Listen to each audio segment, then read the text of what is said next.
Tingkatkan tekad, kuatkan hati.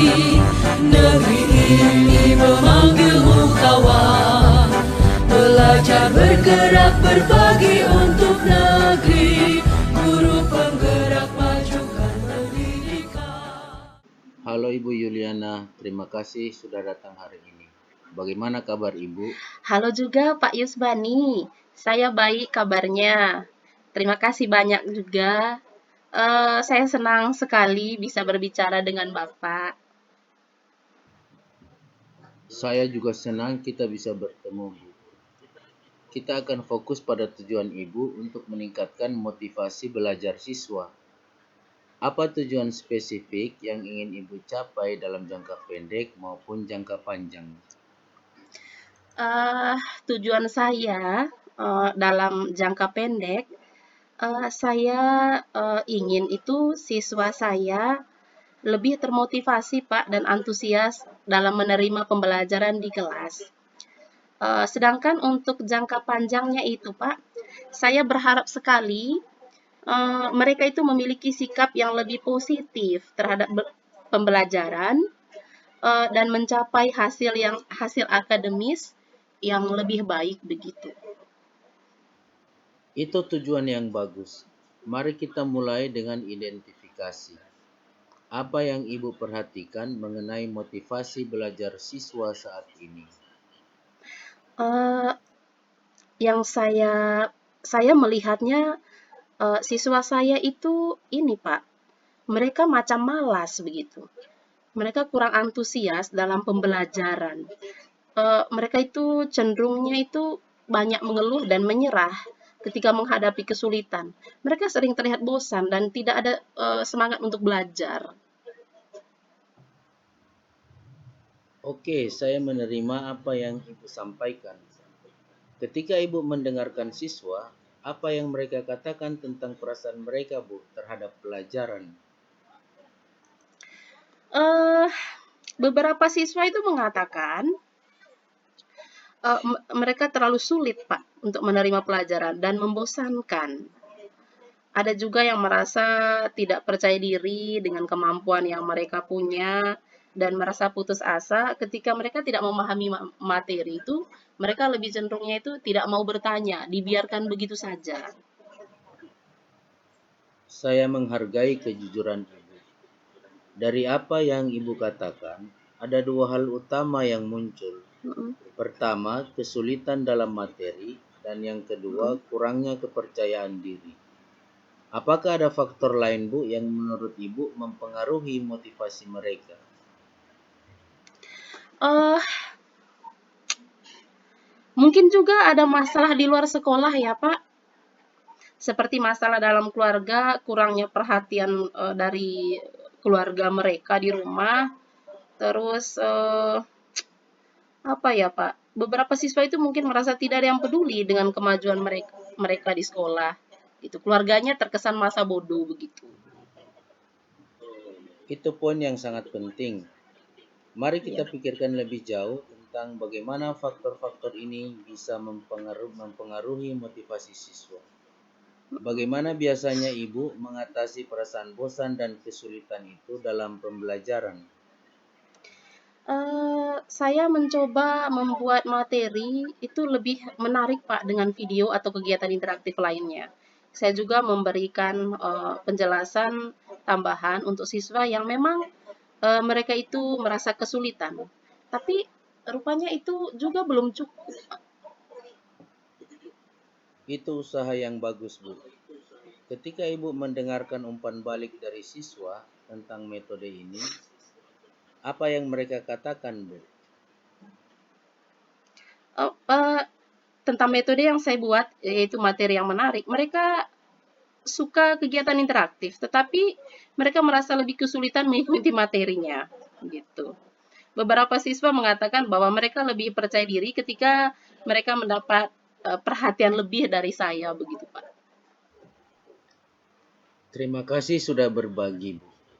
Dari umpan balik ini, sepertinya ada kebutuhan untuk pendekatan yang lebih personal dan dukungan emosional.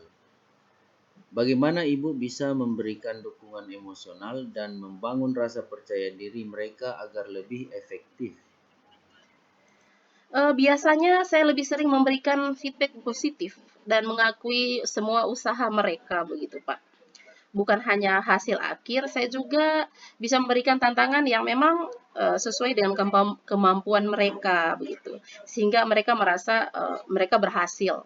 Selain itu juga saya menyediakan waktu lebih untuk berbicara secara individual, menanyakan apa kesulitan belajar mereka, mereka membutuhkan dukungan seperti apa dari saya begitu. Itu ide yang bagus, Ibu Yuliana. Apa langkah pertama yang bisa Ibu ambil untuk mulai menerapkan rencana ini? Saya akan membuat catatan penting tentang setiap siswa yang memang perkembangan belajarnya seperti apa. Saya juga akan mencari umpan balik yang secara berkala untuk melihat apakah pendekatan saya itu berhasil, apakah pendekatan yang saya lakukan itu efektif begitu. Selain itu juga saya tentunya berkolaborasi dengan rekan-rekan guru untuk mendapatkan masukan juga saran-saran dari mereka begitu. Sangat bagus, Ibu Yuliana. Apa langkah pertama yang bisa Ibu ambil untuk memulai menerapkan rencana ini, Bu? Eh, Apa ya Pak? Saya itu pastinya saya akan mulai dengan merancang materi pelajaran yang lebih menarik untuk minggu berikutnya gitu kan, untuk minggu depannya dan mempersiapkan sesi umpan balik dengan siswa. Saya juga akan mengatur waktu yang baik untuk berbicara secara individual dengan beberapa siswa yang memang membutuhkan dukungan lebih dari saya. Oke, itu langkah awal yang sangat baik, Ibu Yuliana. Kira-kira bagaimana Ibu akan mengukur efektivitas dari rencana Ibu ini? Eee, saya akan meminta umpan balik Pak dari siswa secara berkala untuk memantau perubahan atau agar saya tahu perubahan dalam antusias mereka dalam belajar, partisipasi mereka di kelas. Saya juga akan melihat apakah ada peningkatan dalam hasil tugas dan ujian-ujian mereka atau ulangan yang saya berikan. Selain itu, saya akan mengamati perubahan dalam sikap dan juga kepercayaan diri mereka, baik ya di jam-jam di dalam kelas lah begitu, di jam pelajaran. Sangat bagus sekali. Untuk memastikan tanggung jawab ini, siapakah yang akan bertanggung jawab, Bu, untuk setiap bagian dari rencana yang Ibu akan lakukan ini? Eh, yang bertanggung jawab itu pastinya saya ya Pak. Saya juga akan melibatkan rekan-rekan guru saya untuk mendukung, untuk mengajak bekerja sama, memberikan masukan. Selain itu juga saya meminta siswa untuk berpartisipasi aktif dan memberikan umpan balik yang secara jujur. Jika memang belum mengerti materinya, saya mau mereka bicara jujur begitu. Sangat luar biasa, Ibu Yuliana. Mari kita ringkas. Ibu akan memulai dengan merancang materi yang lebih menarik, kemudian Iya, memberikan feedback positif, iya, lalu menyediakan waktu untuk berbicara secara individual dengan siswa, dan memantau perkembangan mereka secara berkala. Apakah iya. ada hal lain yang ingin Ibu tambahkan? Saya pikir untuk saat ini, saya pikir itu mencakup semua ya Pak. Saya merasa lebih siap untuk menghadapi tantangan ini dan yakin bahwa perubahan ini akan membawa dampaknya positif lah buat peserta didik begitu. Saya juga yakin bahwa Ibu akan melihat perubahan yang positif. Terima kasih Bu telah berbagi dan bekerja sama dalam sesi ini. Jika Ibu membutuhkan dukungan lebih lanjut, jangan ragu-ragu untuk menghubungi saya, Bu. Terima kasih banyak juga ya Pak Yusbani. Saya sangat senang sekali dan saya sangat menghargai sekali Pak. Saya akan mulai menerapkan rencana ini sesegera mungkin dan memberi laporan perkembangannya kepada Bapak. Terima kasih juga Ibu Yuliana. Saya menantikan laporan perkembangan dari Ibu. Semoga sukses, Bu. Terima kasih kembali Pak Yus. Sukses juga untuk Pak Yus. Sampai jumpa. Selamat pagi Pak Yusbani. Bagaimana kabar Bapak hari ini? Pagi juga Bu Yuliana, saya baik, terima kasih. Bagaimana dengan Anda, Bu? Saya juga baik Pak. Terima kasih banyak. Hari ini kita akan membahas tentang siswa yang sering tidak masuk kelas ya Pak. Kira-kira apa tujuan Bapak dalam sesi ini terkait masalah ini Pak? Begini, Bu. Saya ingin menemukan cara Mm-mm. untuk membantu siswa tersebut Ya, agar lebih sering masuk kelas dan meningkatkan kehadirannya. oh luar biasa itu Pak. Baik, itu memang tujuan yang sangat bagus Pak. Nanti mari kita identifikasi apa yang mungkin menjadi penyebab utama siswa tersebut sering tidak masuk kelas atau malas masuk kelas. Apa yang sudah Bapak amati sejauh ini? Saya melihat bahwa dia sering merasa tidak tertarik dengan pelajaran saya, Bu. Dan kadang-kadang tampak lelah. Saya juga Iya. mendengar dari teman-temannya bahwa dia sering harus membantu keluarganya di rumah. Oh, memang Pak, itu memang masalah yang memang sering ya Pak ya, eee, dihadapi anak-anak, jaga adiknya lah dan lain sebagainya. Jadi, ada beberapa faktor yang mungkin berkontribusi Pak, seperti kurangnya minat pada pelajaran, kelelahan, juga tanggung jawab orang tua begitu. Terima kasih telah berbagi observasi ya Pak. Apakah ada hal lain yang Bapak perhatikan mengenai anak tersebut? Sepertinya siswa ini juga merasa terisolasi dari teman-temannya. Dia jarang terlibat dalam setiap diskusi kelompok, Bu. Oh, jadi, selain kurangnya minat belajarnya dia, selain, kelelahan juga, tanggung jawab keluarga, ada juga faktor sosial lain ya, Pak, ya? Mungkin mempengaruhi kehadirannya itu. Terus bagaimana perasaan Bapak tentang semua ini, Pak? Saya sangat merasa kasihan kepadanya dan sangat ingin membantunya. Mhm, Tapi saya tidak tahu iya harus mulai dari mana. iya, baik, eee, mari kita rencanakan beberapa memang tindakan nyata yang bisa kita ambil untuk membantu siswa ini, Pak. Eee, Kira-kira apa saja langkah-langkah yang menurut Bapak bisa efektif, Pak? Mungkin saya akan bisa berbicara dengan dia secara pribadi untuk Ya, mengetahui lebih lanjut tentang situasi yang dia hadapi. Saya juga bisa mencoba membuat pelajaran lebih menarik dan lebih mhm, relevan bagi dia. baik. Itu ide yang sangat luar biasa ya, Pak. Itu ide bagus sekali. Berbicara dengan dia secara pribadi akan memberi kita wawasan lebih dalam mengetahui siapa anak ini. Jadi langkah pertama adalah berbicara secara pribadi, membuat pelajaran juga menjadi lebih menarik. Apakah ada langkah lain yang ingin Bapak tambahkan? Saya juga berpikir untuk Mhm, berbicara dengan kedua orang tuanya, dengan bapaknya dan ibunya, ya. dan melihat kemungkinan apakah ada cara yang kita bisa tempuh untuk bekerja sama untuk mendukung siswa Wah, tersebut. menurut saya itu pendekatan yang sangat luar biasa ya Pak ya, sangat baik sekali. Kerjasama dengan orang tua bisa memberikan dukungan tambahan gitu, baik kepada kita juga anaknya. Jadi kita punya 3 langkah berarti. Berbicara dengan siswa, membuat pelajaran lebih menarik, juga berbicara dengan orang tuanya. Menurut Bapak, apakah ini langkah-langkah yang bisa dilakukan dan efektif?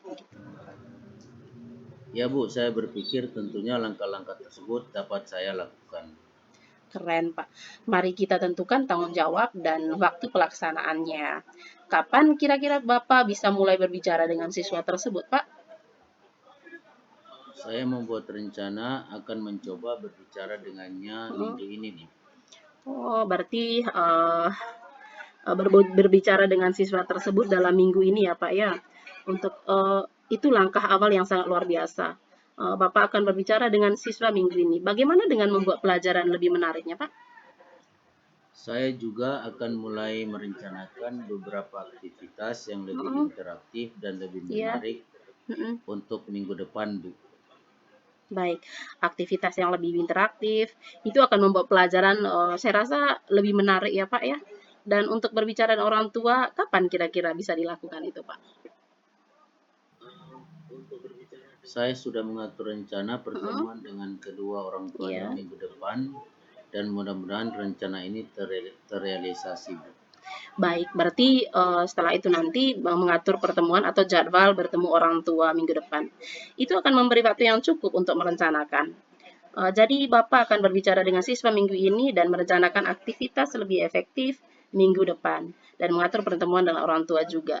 Apakah itu terdengar seperti rencana yang bisa dilaksanakan gitu Pak? Iya, Bu. Saya rasa saya bisa melakukannya. Keren Pak, sangat luar biasa sekali. Saya akan mendukung semua apapun tindakan-tindakan nyata Bapak untuk anak tersebut. Saya sangat mendukung sekali Pak. Jika memang di perjalanannya Bapak membutuhkan saran dari saya dengan senang hati membantu Pak. Terima kasih banyak Bu Yuliana atas dukungannya kepada saya. Sama-sama Pak Yusbani, semoga berhasil ya Pak. Dan kita akan bertemu lagi untuk mengevaluasi kemajuan-kemajuan pembelajaran berikutnya.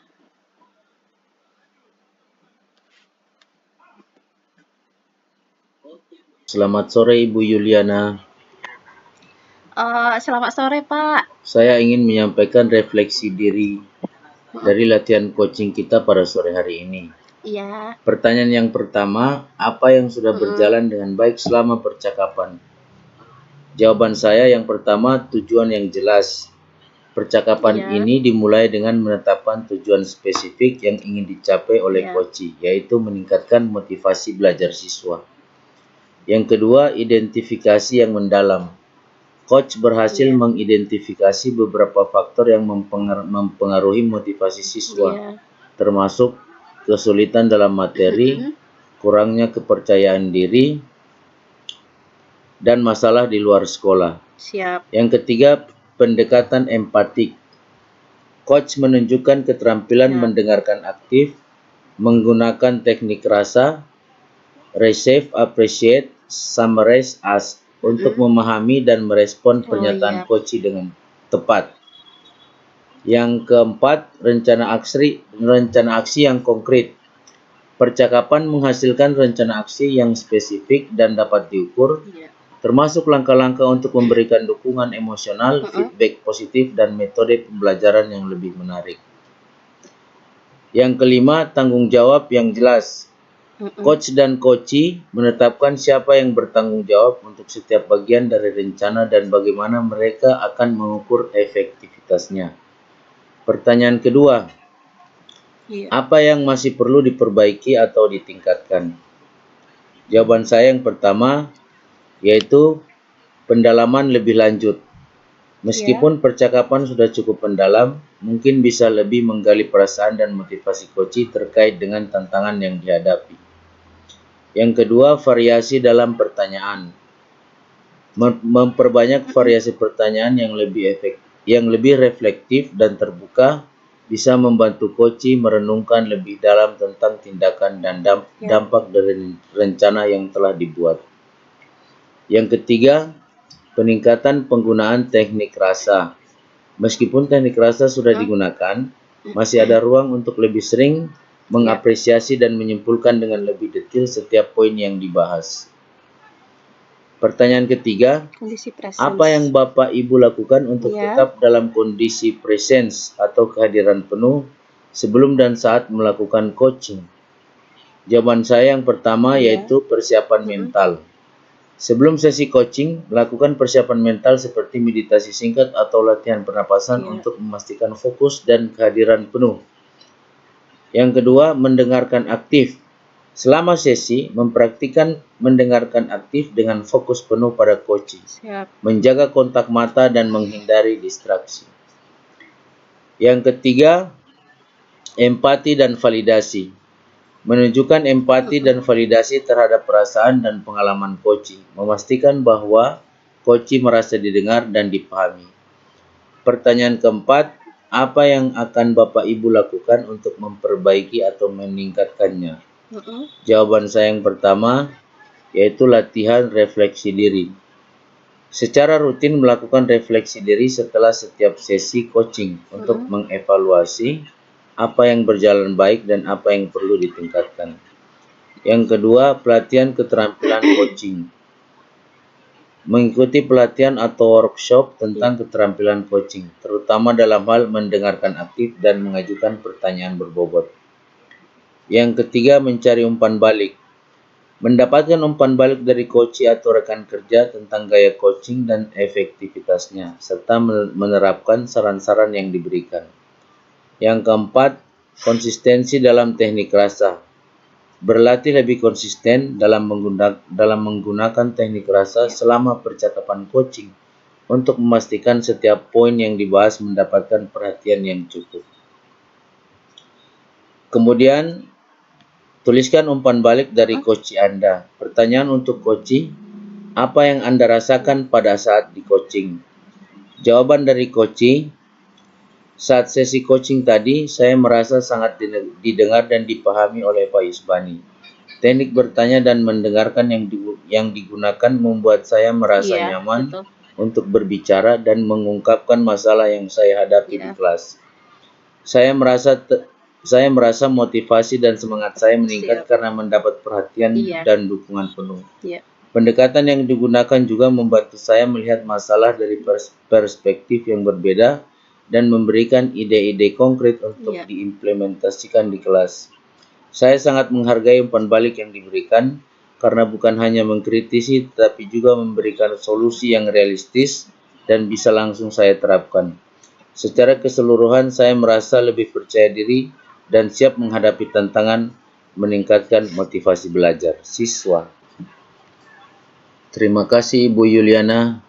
Demikianlah penyampaian refleksi diri saya pada sesi latihan coaching kita pada sore hari ini. Terima kasih Pak Yus. Kalau dari saya sendiri, yaitu refleksi diri yang pertama berkaitan pertanyaannya itu apa yang sudah berjalan dengan baik selama kita percakapan tadi. Yang saya lihat itu yang sudah berjalan baik, yaitu pendekatan secara terstruktur, percakapan mengikuti alur tirta, tujuan identifikasi, rencana aksi, dan juga tanggung jawab dengan baik. Itu membantu dalam memahami masalah secara mendalam dan merumuskan dengan jelas, akar aksi dengan jelas. Berikutnya, pendekatan mendengarkan aktif ya Pak. Tadi coach itu menggunakan teknik rasa ya Pak. Dengan efektif menunjukkan penerimaan dan apresiasi terhadap apa yang disampaikan oleh coach. Terus berikutnya kolaborasi dan dukungan. Ada kolaborasi kerjasama yang baik antara si coach tadi dengan saya, di mana saya merasa didukung penuh untuk menemukan solusi saya sendiri. Terus pertanyaan kedua, apa yang masih perlu diperbaiki? Pendalaman masalah ya Pak. Meskipun percakapan telah mengidentifikasi beberapa faktor yang mempengaruhi kehadiran siswa di dalam kelas, mungkin perlu lebih banyak eksplorasi untuk memahami akar masalah secara lebih mendalam gitu. Terus berikutnya konkretisasi rencana aksi gitu. Langkah-langkah yang direncanakan perlu lebih konkret gitu, lebih sederhana, spesifik, termasuk menetapkan indikator, keberhasilan, dan cara untuk memantau kemajuan siswa. Yang ketiga, apa yang Bapak Ibu lakukan untuk tetap dalam kondisi presence, kehadiran penuh sebelum dan saat melakukan coaching? Persiapan emosional, sebelum sesi saya menenangkan diri terlebih dahulu, menarik napas dalam-dalam dan fokus pada tujuan percakapan. Terus berikutnya mendengar aktif begitu ya Pak. Selama sesi saya berusaha untuk mendengarkan dengan penuh perhatian tanpa interupsi. Memastikan bahwa saya sepenuhnya hadir dalam setiap momen percakapan tadi. Berikutnya, mengajukan pertanyaan yang tepat. Saya memastikan untuk mengajukan pertanyaan relevan, mudah dimengerti, yang membantu Kosi untuk menggali lebih dalam masalah yang dihadapi. Yang keempat, apa yang Bapak Ibu lakukan untuk memperbaiki meningkatkannya? Yang saya lakukan itu latihan refleksi diri, Pak. saya akan lebih rutin melakukan refleksi diri di setiap sesi coaching untuk mengevaluasi apa yang sudah berjalan baik dan apa yang bisa perlu ditingkatkan. Yang berikut, meningkatkan keterampilan bertanya. Saya akan mencari lebih banyak pelatihan atau bahan bacaan tentang teknik bertanya yang lebih efektif, mudah dipahami dari percakapan coaching tadi. Terus berikutnya, melibatkan coachee lebih aktif. Saya akan mendorong coachee untuk lebih aktif terlibat dalam merumuskan rencana aksi dan memastikan mereka memiliki pemahaman yang jelas tentang langkah-langkah yang akan diambil atau diwujud nyatakan. Berikutnya monitoring, Pak, dan evaluasi berkala. Saya memastikan adanya sesi monitoring dan evaluasi berkala untuk bisa melihat perkembangan diri dari rencana aksi yang telah disepakati atau telah direncanakan dan melakukan penyesuaian jika diperlukan. Lalu umpan balik tadi dari Kosi, perasaan saya selama percakapan tadi, saya merasa sangat didukung penuh oleh coach saya, yaitu Pak Yusbani. Saya mendengarkan saya dengan penuh perhatian dan memberikan tanggapan yang menghargai observasi serta perasaan saya. Pencerahan, saya merasa lebih jelas mengenai hal-hal yang dibicarakan tadi. Gitu. Aspek yang dihargai, pendekatan yang terstruktur, Pak Alur Tirta, sangat membantu dalam mengidentifikasi masalah dan merumuskan solusinya. Setiap langkah dalam percakapan yang memberikan tujuan jelas. Pertanyaan relevan yaitu pertanyaan-pertanyaan yang diajukan oleh Bapak Isbani juga sangat relevan sekali dan membantu lebih dalam menggali potensi-potensi saya, kemampuan-kemampuan saya gitu. Terus berikutnya apresiasi umpan balik, saya merasa dihargai oleh Pak Yusbani tadi ya Pak. Kerjasama kolaborasi, sesi coaching dan terasa seperti kerjasama yang luar biasa, di mana saya dimotivasi dengan hal-hal yang positif. Berikut untuk area peningkatan, kegiatan eksplorasi lebih lanjut mungkin akan lebih bermanfaatkan jika ada lebih banyak eksplorasi mendalam tentang akar masalah dari siapa tadi si siswa dan keluarga gitu. Contohnya sederhana, saya akan merasa lebih terbantu jika diberikan beberapa contoh sederhana atau strategi yang praktis, efektif, yang terbukti untuk kemajuan dari kasus yang serupa. Begitu, Pak. Demikian, Pak.